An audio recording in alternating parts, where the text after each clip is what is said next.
Good morning friends. हम लोगों ने लास्ट टाइम एक्सेल शीट पे इंट्रिंसिक वैल्यू कैसे निकालनी ये सीखा था। आज की रिकॉर्डिंग में हम लोग ये सीखेंगे कि एक्सेल शीट के बगैर रिकॉर्डिंग कैसे निकाली जाती है, क्योंकि मैंने ये देखा कि बहुत से लोग जो कंप्यूटर से डिस्कम्फर्ट रहते हैं, जिनको एक्सेल शीट थोड़ी कम आती है, उनको थोड़ा कंफर्टेबल नहीं लगता है एक्सेल शीट पे। और मैं खुद मेरा एक्सपीरियंस लूँ तो मैं खुद पहले ये कंप्यूटर पे नहीं करता था। इंट्रिंसिक वैल्यू निकालना बहुत आसान है। पहली चीज तो इसको क्यों निकालना चाहिए और किस कंपनी की इंट्रिंसिक वैल्यू में निकालनी चाहिए। आज मैं आपको एक एग्जांपल इंट्रिंसिक वैल्यू का लूंगा। वो एग्जांपल मैंने लिया हुआ है एक छोटी सी स्मॉल कैप कंपनी का। लार्ज कैप इसलिए नहीं लिया है ताकि आपको ये ना लगे कि चलो ये तो कोई भी लार्ज कैप का तो परफॉर्मेंस ऐसा ही रहेगा। हमने एक छोटी सी कंपनी ली है, पर वो कंपनी क्यों ली है वो जानना जरूरी है। आप 5000 कंपनी की इंट्रिंसिक वैल्यू निकालने बैठोगे तो बहुत समय बिगड़ेगा। हमें सारी कंपनी की इंट्रिंसिक वैल्यू की जरूरत नहीं है। हमें किसकी इंट्रिंसिक वैल्यू चाहिए? द बेस्ट कंपनीज की। तो हमें एक सेक्टर लेना होगा। एग्रो सेक्टर लिया, प्लास्टिक सेक्टर लिया, स्पेशलिटी केमिकल सेक्टर लिया, जो भी परफॉर्मिंग सेक्टर है, शुगर हो या फिर आपका इंफ्रा हो, जो सेक्टर में से आपको कोई अच्छी कंपनी ढूंढनी है, एक बार आपने सेक्टर निकाला, सेक्टर में से किस तरह से बेस्ट कंपनी ढूंढना वो आप लोग फंडामेंटल एनालिसिस में सीख चुके हो। द बेस्ट मार्जिन, जो कंपनी का मार्जिन सबसे हाई रहता है, जो कंपनी में ताकत है अपने पीयर कंपनी से ज्यादा मार्जिन लेने की, ही इज बेस्ट। जो कंपनी अच्छा बिजनेस कर पाती है बाकी अपने पीयर से, ही इज बेस्ट। यानी जो धंधा कर पाती है, जो अच्छा मार्जिन निकाल पाती है, जो कम डेप्ट से अपना प्रॉफिट निकाल पाती है, जो कम इक्विटी से ज्यादा प्रॉफिट कर पाती है। ये 5 पैरामीटर हम लोगों ने एनालिसिस में सीखे थे। कहां से ढूंढने हैं वो जगह भी आप लोगों ने देखी थी। So I think it is easy and you can do it, right. अब मैं ये एक्सपेक्ट करता हूं कि आप लोगों ने एक पेपर की इंडस्ट्री ढूंढी और पेपर की 40 इंडस्ट्री है लिस्टेड कंपनीज। वो 40 में से बेस्ट कंपनी आपने 3-4 ढूंढी। वो 3-4 बेस्ट में से और सबसे अच्छी एक कंपनी मिली आपको। वो हो सकती है TNPL हो, वो हो सकती है रुचिरा हो, शीशा पेपर हो, JK इंडस्ट्री हो, right. But best is TNPL। तो हम लोग TNPL, Tamil Nadu news print company का इंट्रिंसिक वैल्यू कैसे ढूंढना है ये देखेंगे। सबसे पहली चीज कि अगर सेक्टर परफॉर्म करता है, आपको पीयर ग्रुप से ही पता चल जाएगा कि सारी कंपनीज की अर्निंग बढ़ने लगी है। So it tells you that sector is going to perform. आपको पता चला कि पेपर सेक्टर अच्छा है तो उसमें जो कंपनियां परफॉर्मर है, जिनके मार्जिन अच्छा है, सबसे बढ़िया मार्जिन है, वो कंपनी सबसे पहले चलने लगेगी, राइट। हम लोग देखते हैं TNPL कब से परफॉर्म कर रही है और TNPL का पहले हम उसका पास्ट देखेंगे, बुक में लिखेंगे। कंप्यूटर में कैसे करना है वो आप लोग देख चुके हो इन वर्कशॉप। आज हम लोग सीधा साधा तरीका देखेंगे कि किस तरह से पेपर पे हम लोग कंपनी का पास्ट निचोड़ेंगे और कंपनी के पास्ट से हम लोग आने वाला समय कैसा रहेगा वो एस्टिमेट लेंगे। जो कंपनी का पास्ट अच्छा नहीं होता है, जो परफॉर्म नहीं कर पाती है, वो कितना भी अच्छा सेक्टर चले वो परफॉर्मेंस में लो ही रहती है। पर जो टॉप परफॉर्मर कंपनी होती है, खराब समय में भी जो अच्छा परफॉर्म करते हैं, वो अच्छे समय पे एक्स्ट्रा ऑर्डिनरी परफॉर्म करती है। इसलिए हमें पास्ट देखना जरूरी है, right. So for TNPL, Tamil Nadu news print, हमें किस किस चीज की जरूरत पड़ेगी? हमें 2001 कितना साल हुआ?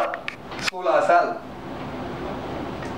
आप चाहो तो सिर्फ 5-6 साल का भी डेटा लेके ये बना सकते हो, पर जब अगर हम बना ही रहे हैं डेटा और आप उस पर मेहनत कर रहे हो तो 15 मिनट की मेहनत को और एक्सटेंड कर दो और पूरा डेटा देखो, ताकि आपको प्रिसाइज प्राइस मिले बाइंग की और प्रिसाइज टारगेट मिले 2025 के, राइट। सो हमें किस चीज की जरूरत पड़ेगी? सबसे पहले 2000 से लेके 2001 से लेके 2016-17 तक की टीएनपीएल के डेटा की।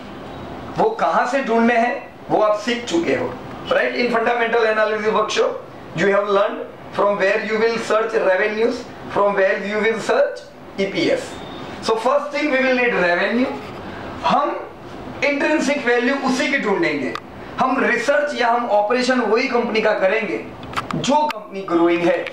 अगर कंपनी ग्रोइंग नहीं है तो उसके पीछे समय बिगाड़ने की जरूरत नहीं है। अब ग्रोइंग का क्या मतलब है? शेयर बाजार में जब हम ग्रोइंग की बात करते हैं तो लोग प्राइस से देखते हैं, आनो भाव વધે છે એટલે આ growing. That is wrong style. Growing का मतलब है जो कंपनी की रेवेन्यू हर साल बढ़ती जाती है, that is growing company, right? So TNPL हमने देखा कि TNPL is growing company. Data भी हम लोग देखते हैं। लाइए, ये पेपर पे मैंने सारा हिसाब पहले से लिख दिया है, बीएसई इंडिया की साइट से ही देख के। मैं ये आपसे गुजारिश करूंगा कि कोई भी और साइट का इस्तेमाल नहीं करते हुए NSC and BSE India site are best and first copy site हम इसको कह सकते हैं, फर्स्ट साइट जहां पे पहले डेटा आता है, तो आप वहीं से डेटा लीजिए, राइट? मैं रवि भाई को देता हूं and he will guide me from this sheet. So tell me 2001 में टीएनपीएल कितना बिजनेस करता था? कितना रेवेन्यू है 2000 में? 596 करोड़। 596 इन करोड़, करेक्ट? ये डेटा आपको कहां से मिलेगा? You got it from BSE India. 2001 में टीएनपीएल का टर्नओवर था 596 करोड़, राइट? 2001, 2002, 2003 ये सारे डेटा मैं यहां लिखता नहीं हूं, आपको भी लिखने की जरूरत नहीं है, क्योंकि रेवेन्यू का ग्रोथ आपको ढूंढने की जरूरत नहीं है, पर यह देखना जरूरी है कि रेवेन्यू बढ़ रही है कि नहीं। जो कंपनी की रेवेन्यू बढ़ती नहीं है उसका ऑपरेशन करने की कोई जरूरत नहीं है। सो पहले आपको देख लेना है रेवेन्यू बढ़ रही है कि नहीं, राइट? मैं सारा साल नहीं लिखते हुए समय बचाऊंगा और सिर्फ यहाँ पे 2002, 3, 2003, 4, 2004, 5 मुझे 2004-5 की रेवेन्यू कहिए कितनी है? 670 करोड़। 617 करोड़। यानी ये 5 साल में टीएनपीएल का ग्रोथ नहीं था, करेक्ट? 2005-6, 2006-7, 2007-8, 2008-9, 2009-10। 9-10 की रेवेन्यू मुझे बताइए कितनी है? 1060। 1060 करोड़। मैं लिख रहा हूं इसलिए आपको मानने की जरूरत नहीं है कि टीएनपीएल की रेवेन्यू 1060 करोड़ है। आपको अपने आप अपना दिमाग लगाते हुए बीएसई इंडिया की साइट से इसको टैली करना है। Do not trust anyone. आपको मेरे डेटा भी लेने की कोई जरूरत नहीं है, आप अपने आप डेटा लीजिए और रिसर्च कीजिए, राइट फ्रेंड्स? सो हमने देखा कि पिछले 10 साल में 2000 में रेवेन्यू 600 करोड़ थी और वो बढ़ के 1000 करोड़ हुई। Means almost double business TNPL का हुआ है। So company is growing now. 2010, 11, 11, 12, 12, 13, 13, 14, 14, 15। कहिए मुझे 2014-15 की रेवेन्यू कितनी है? 2135। 2135 करोड़। यानी टीएनपीएल की रेवेन्यू बढ़ रही है कि घट रही है? अगर बढ़ रही है तो ही हमें इसका रिसर्च करना चाहिए। Do not research any company who is not growing, correct friend? 2014-15 में 2035 करोड़ यानी ऑलमोस्ट 4 गुना रेवेन्यू में ग्रोथ हुआ है, राइट? नाउ अभी हम लोग कौन से साल में हैं? 2015-16 और 2016-17। 2016-17 की रेवेन्यू लिखी है आपने? ओके, मैं लिखा देता हूं। It's almost 2900 crore. यानी टीएनपीएल का रेवेन्यू बहुत अच्छी तरह से ग्रोथ हो रहा है। वो कहां 600 करोड़ का टर्नओवर करते थे और आज 15 साल बाद वो लोग 3000 करोड़ पहुंचने को आए हैं, right? So company is good growing. Now revenue से ये पता चलता है कि रेवेन्यू उनका जो ग्रोथ होता है, इससे पास्ट एक्सपीरियंस से हमें भविष्य का पता चलता है।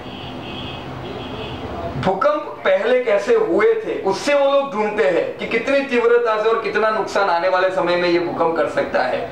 Same thing in good thing also, जो इन्होंने पहले परफॉर्म किया है, अगर कंपनी इसी तरह से परफॉर्मेंस करती है, हमें इससे 2020-2025 का टर्नओवर का एस्टीमेट मिलता है। करेक्ट। नाउ हमें ईपीएस की जरूरत पड़ेगी। अब मैं इस रिकॉर्डिंग में ईपीएस का मतलब आपको नहीं समझाऊंगा क्योंकि वो आप ऑलरेडी सब लोग जानते हो, पर ईपीएस जरूरी है। मेरे भाग की अर्निंग हो सकता है टीएमपीएल ने 2001 में 100 करोड़ का प्रॉफिट किया हो, पर 100 करोड़ मेरे काम का नहीं था। मेरे भाग का कितना है, मेरे पास जो शेयर है उसके हिसाब से। सो ईपीएस भी मैंने पूरा लिस्ट में लिखा हुआ है, मुझे हर साल का ईपीएस लिखना पड़ेगा। राइट। सो पेपर में क्या कीजिए, आप सारे ईपीएस लिख दीजिए। राइट। मैं रवि को कहूंगा मुझे हेल्प करे। 2001 कितना ईपीएस था टीएमपीएल का? 10.98। 10.98 में 11 लिख सकता था, पर 11 नहीं लिखना है। We should always write exact amount. 2001-2002 में कितना है? 5.06। 5.06। 2-3 में कितना हुआ? 7.56। 7.56। 3-4 में 7.66। 7.66। 4-5 में 5.5। 5.5। देखिए, it's a very good example. हम लोगों ने देखा कि 2000 से 2001 में टर्नओवर 600 करोड़ का था, अर्निंग पर शेयर 11 था। टर्नओवर ठीक ठीक बढ़ा, इतना अच्छा ये समय पे टर्नओवर नहीं बढ़ा था। तो ईपीएस में भी ग्रोथ नहीं है, उल्टा ईपीएस आधा हो गया है। कई बार क्या होता है दोस्तों, कुछ सेक्टर्स में एक्सपेंसेस बहुत कुछ समय पे हाई होते हैं। राइट। तो एक्सपेंस हाई होने के कारण नेट प्रॉफिट कम आता है, ईपीएस कम होता है, और ईपीएस का डायरेक्ट इफेक्ट भाव पे आता है। That's why we should write EPS. Right. तो आपने जान लिया 2004-05 में कितना ईपीएस है? 5.5। नाउ 5-6 का ईपीएस कहिए मुझे। 11.66। यस। ये तब होता है टर्नओवर ठीक ठीक बड़ा होगा पर प्रॉफिट सीधा डबल हो गया। राइट। बॉटम लाइन एक्सपेंडिचर्स में कमी, इफेक्ट सीधा यहाँ पे। इसलिए हम कहते हैं ना, इन्फ्लेशन में कमी जब आती है, जब महंगाई कम होती है तो कंपनी के प्रॉफिट भी अच्छे बढ़ते हैं। 2005-06 है ये। 2006-07 का ईपीएस 12.43। 12.43। 78 16.3। 16.3। 89 15.52। 15.52। 9-10 18.21। 18.21। यानी ये 5 साल में जब टर्नओवर जबरदस्त बढ़ा तो ईपीएस में मेजर इफेक्ट आया। ईपीएस ऑलमोस्ट 4 गुना बढ़ा और टर्नओवर खाली डबल हुआ है दोस्तों। ये होता है दोस्तों ग्रोइंग कंपनी का फायदा। टर्नओवर जो बढ़ा सकते हैं अच्छी तरह से, उनके मार्जिन्स ऑटोमेटिकली इंप्रूव होते हैं friends. Right. Now let us come to 10 level. 10 level में क्या है? 21.53। 21.53। 11-12 15.74। 15.74। 12-13 13.22। 13.22। 13-14 23.29। 23.29। 14-15 24.09। 24.09. See, they were doing turnover of 600 crore in 4-5 and EPS was 5. They are doing turnover 10 years later, 2000 crore turnover. Almost they are doing 3 times turnover and EPS has rise 5 times. Correct? Why? Increase of margin. 15-16 36.69. 36.69 EPS and 16-17 We have 16-17 I have not written, right? Why I haven't written? Because we are currently in 16-17, right now. You have data of 15-16, 36.69, 16-17 you have to estimate, right? You have to estimate your 16-17 data. Now, how will we estimate? First of all, let us have a look on whole EPS. See, turnover increased, EPS increased. 15-16 EPS, 36.69. Now, friends, अगर 36.69 EPS है तो इसका price भी 36.69 EPS जैसा रहेगा। और जब इसका ईपीएस 10 या 5 था उसका प्राइस भी वैसा ही रहेगा। हमेशा याद रखिए प्राइस जो है वो ईपीएस का रिफ्लेक्शन आता है। किसका रिफ्लेक्शन होता है? Price are always reflection of profits. So हमने ईपीएस देखा, ग्रोथ हमें पता चला कि भाई हर साल कितना ग्रोथ हुआ है, राइट। मुझे ये जानना है कि जब 10.98 का ईपीएस था तब इसका प्राइस क्या था। प्राइस ढूंढेंगे हम लोग। प्राइस कहां से देखनी है आपको कि भाई 2001 में टीएनपीएल का प्राइस कितना था, ये कहां से देखोगे? You have learn in analysis workshop, right. आप वहां से देख लीजिएगा। हम लोग यहाँ पे डायरेक्टली लिखते हैं, मैंने शीट में लिखा हुआ है प्राइस। मैं रवि को कहूंगा मुझे हेल्प करे। 2000 से 2001 में लो प्राइस साल का, ये ध्यान रखिए। 2000 से 2001 यहाँ पे मैंने एक फिगर लिखी है, पर इस फिगर में महीने कितने आते हैं? 12 महीने में ट्रेडिंग सेशन कितने होते हैं? 200। तो 200 दिन में क्या एक का एक भाव रहता है? बाजार में वॉलेटिलिटी जबरदस्त होती है और इस वॉलेटिलिटी में जो अर्निंग भले 10.98 है वो बहुत ऊपर जाता है और बहुत नीचे जाता है। इन्वेस्टर्स को यही वॉलेटिलिटी का बेनिफिट लेना चाहिए। हम लोग हर साल का देखते हैं कि टीएनपीएल कोई भी XYZ शेयर किस तरह की वॉलेटिलिटी हमें दे सकता है, करेक्ट। लेट अस राइट 2001 में मुझे बताइए टीएनपीएल का लोएस्ट प्राइस इस साल की क्या थी? 22। और उस साल हाईएस्ट कितना गया था? 46.5। ओके, यानी अगर ये 22 था तो उसी साल कितना हो गया? 46, ऑलमोस्ट 100% अपसाइड। या फर्ज कीजिए वो 46 था तो उसी साल कितना लो हुआ? 22, आधा हो गया। नेक्स्ट ईयर 2001-2002 क्या है उसका lowest price? 20.5 and 34.25। High was 34.25। देखिए ध्यान से देखने की जरूरत है। उसका ईपीएस 11 के आसपास था, तब प्राइस 2246 में ट्रेड करता था। ईपीएस डाउन हुआ तो ये साल टीएनपीएल ने नया हाई नहीं लगाया, नया लो लगाया। क्लियर है? प्राइस के साथ ही ईपीएस के साथ ही प्राइस घूमता है। 2002-2003 का मुझे प्राइस बताइए। 30 एंड हाईएस्ट प्राइस 64.75। ईपीएस बढ़ा, प्राइस बढ़ा। 3-4 का कहिए मुझे। 37 high price 104। Oh my god, हर साल और यार डबल या आधा, डबल आधा सारे हर साल ये घूमते हैं शेयर। 4-5 का बताइए मुझे। 41 हाईएस्ट प्राइस 74.25। 74.25। 5-6 का कहिए। 57.5। 57 120.4। 120 मुझे 6-7 का बताइए। 80.25। 80.25 yes 80 ओके। और हाईएस्ट प्राइस 138.10। 138।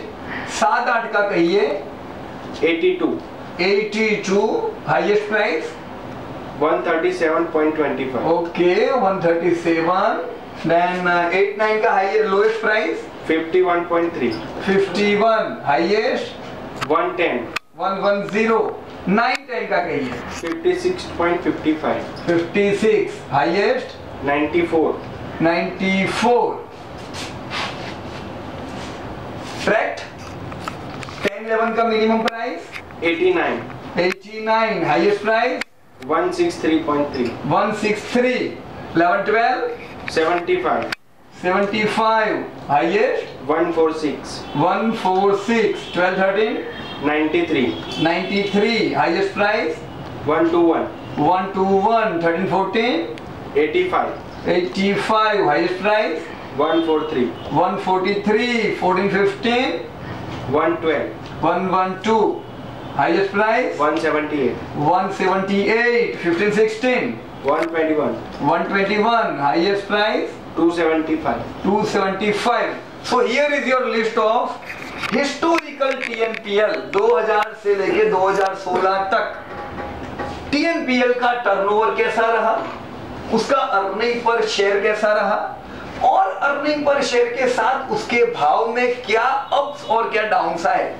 आप लोगों को ये ऑपरेशन करके इतना पता चलेगा कि जब उसका ईपीएस डाउन हुआ है तो उसके प्राइस में गिरावट आई है, और ईपीएस में जब से ईपीएस और टर्नओवर जब बढ़ा तभी उसके प्राइस में बढ़ोतरी आई। आप देखिए जब 600 करोड़ का टर्नओवर था तब वो कौन सी रेंज में ट्रेड करता था, 22 to 46, 30 to 50। जब उसका टर्नओवर 1000 हुआ 50 to 100, जब टर्नओवर 2000 हुआ 100 to 200, 3000 टर्नओवर पे क्या होगा 300 to 500। जो आप लोगों को हमने सिखाया है कि हमेशा ईपीएस के साथ प्राइस चलेंगे। ऐसी कंपनी देखनी होगी जिनका टर्नओवर इंक्रीज होता है, उसके साथ उसकी अर्निंग बढ़ती है, और अर्निंग बढ़ेगी तो साथ में उसके प्राइस में भी मूवमेंट आपको अप साइड हमेशा दिखेगी। करेक्ट? यहां तक क्लियर है? राइट?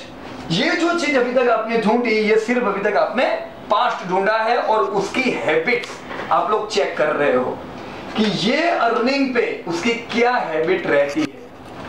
अब ये ईपीएस और प्राइस मिलने से आपको पी मिल जाएगा। क्या मिलेगा? P, price to earning. It is a very good indicator.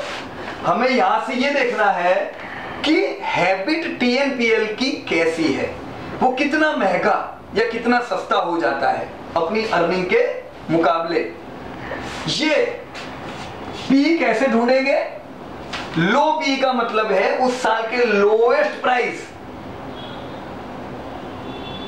Earning को डिवाइड करते हैं 22 डिवाइड बाय 10.98, यानी हमें पता चला कि अर्निंग 11 है, भाव 22 है, तो भाव से कितना ज्यादा उसका अर्निंग से कितना गुना उसका भाव चलता है, that is P.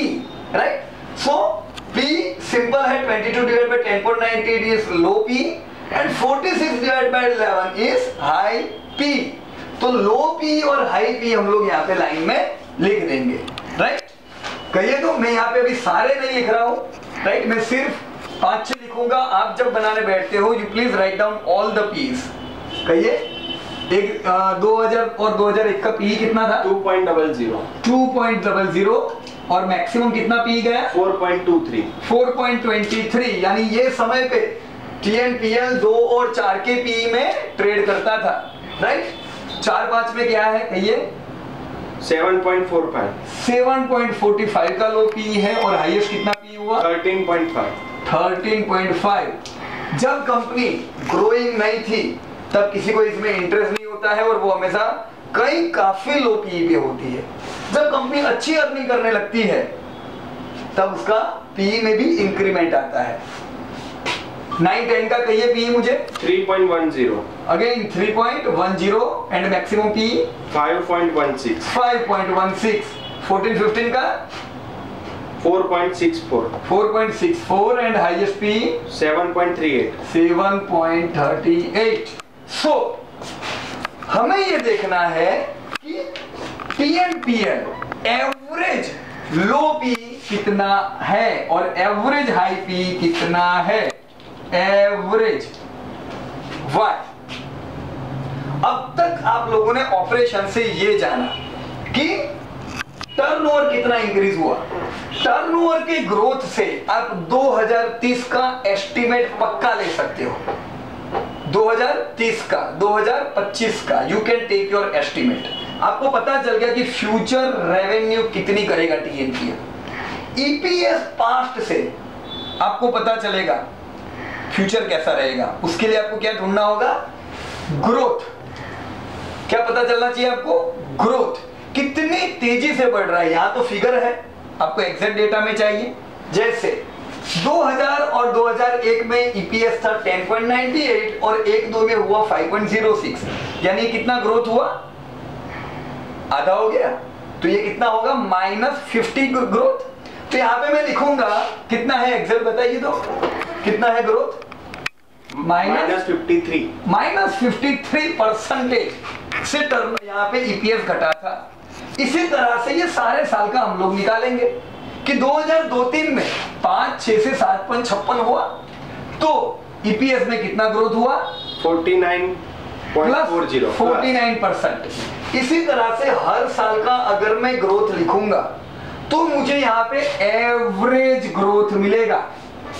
Average growth is very much important. Why? हमें एवरेज ग्रोथ मान लीजिए यहाँ पे मिला है, मान लीजिए नहीं, एग्जैक्ट लीजिए। एग्जैक्ट कितना है? 15.87। 15.87, यानी दिस डेटा इज परफेक्ट कि TNPL 15.87% की ग्रोथ से पिछले 15 साल बढ़ा है। तो हम लोग ये एक्सपेक्ट कर सकते हैं कि वो आने वाले 10 साल यही ग्रोथ से बढ़ता जाए। फ्रेंड्स, 15 साल तक अगर वो ये ग्रोथ से परफॉर्मेंस दे सकता है, we can expect this performance to continue for next 5 year, 10 year, 15 years, right? So अब आपको एक इंपॉर्टेंट चीज मिल गई, उसका ग्रोथ 15.87%। इससे हमें यह मिलेगा कि भाई 2016-17 का EPS आपको पता नहीं है, लेकिन जब रिजल्ट आया 15-16 का, यानी लास्ट मार्च में जब इसका रिजल्ट अनाउंस हुआ होगा, 36.69 EPS उस समय आया होगा, उसी दिन आप फ्यूचर 16-17 का EPS ढूंढ सकते हो। कैसे? इसको कहते हैं FEPS, future EPS of 16-17। Future EPS मैं आप लोगों को बहुत सी बार अलग अलग दूसरी साइट्स, अलग अलग कंपनी की साइट रिफर करने को मना इसलिए करता हूं क्योंकि ज्यादातर लोग यही गलतियां करते हैं। ज्यादातर लोग PE कैसे ढूंढते हैं? EPS से। अगर आप 36 का EPS से PE ढूंढोगे तो वो तो जमाना चला गया है। ये कब का EPS है? 15-16 का। आप अभी कौन से साल में हो? 16-17 में। तो आप 36 का EPS लोगे तो कुछ काम का नहीं है। फिर आप बोलोगे शेयर बहुत सस्ता है या शेयर बहुत महंगा हो गया है। आपको महंगा इसलिए लगेगा क्योंकि आप पुराने डेटा से काम कर रहे हो। कोई भी साइट पे जाओगे आपको हमेशा पास्ट EPS मिलेंगे। फॉरवर्ड EPS आपको ढूंढना होगा। फॉरवर्ड EPS कैसे ढूंढेंगे?